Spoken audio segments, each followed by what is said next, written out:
Hi guys, my name is Leanna, and I love my life. I love my friends, I love my family, I love science, and I love, love, love New York. But life wasn't always sunshine and rainbows. In 2020, I was hospitalized for severe mental health issues. Basically, I was super sad. But the one thing that always stuck with me was art and breakfast. This is Louise Bourgeois. She also loves science, earning a degree in math, and she loves New York. And just like me, her life also wasn't sunshine and rainbows all the time. She suffered from a lot of nervous breakdowns and severe depression. And a lot of these were caused by early childhood trauma.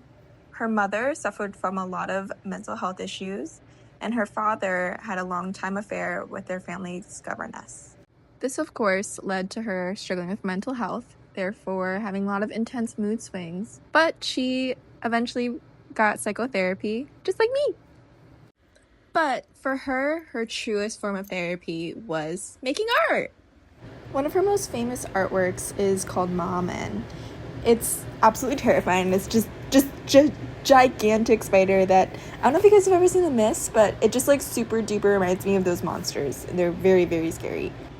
But let's think about it, right? This fear that I'm completely feeling, I don't know about you, but it's totally the point of her art.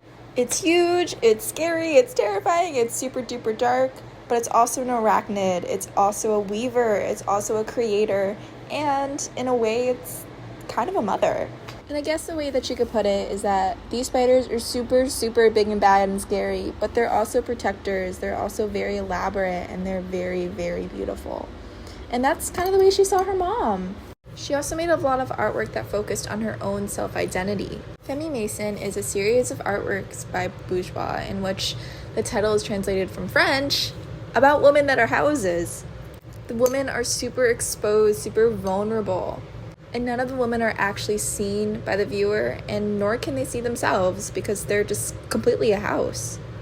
To her, she describes how this had really connected to her own struggle with her own identity in terms of having children, in terms of being a homemaker, in terms of being a female who just really can't really see themselves outside of her children.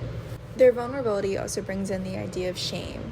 The idea of shame of being a woman, the idea of shame within herself in terms of her own identity and what she was becoming. Now, I'm evidently not a mother, but the vulnerability, the stereotypes, this is something felt by women all over the world as it propelled kind of this feminist art movement between the 1960s and the 1970s.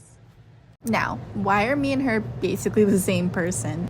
For Louise, her art is so deeply personal. It's a way to not only show people what she's feeling, but talk to herself and cope with her own deep emotions.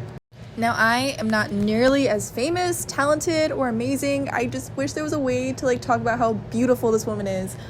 But my art is also very, very personal. Whenever I draw or sketch or paint or whatever, I always write a little line next to it, which is kind of a way of me speaking to myself and making the materials into a version of my own emotion at the time.